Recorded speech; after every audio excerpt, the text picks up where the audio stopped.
Piove dappertutto, ma le bombe d'acqua sono fenomeni che agiscono localmente, portando spesso danni importanti in punti specifici del territorio. Tra Friuli e Veneto orientale, da domenica la tregua è durata poco, con il continuo ripresentarsi di precipitazioni che si sono via via fatte sentire in diverse località.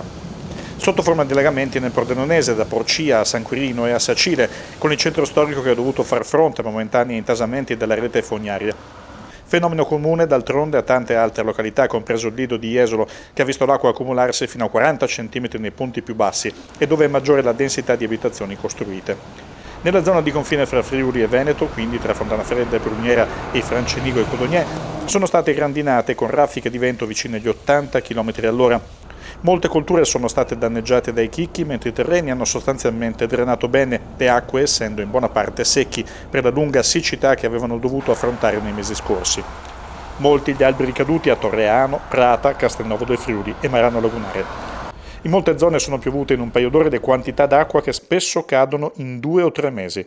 100 mm sulle Prealpi Carniche, 80 mm in Carnia e fra l'Altisanna e Lignano con accumuli fino a 70 mm.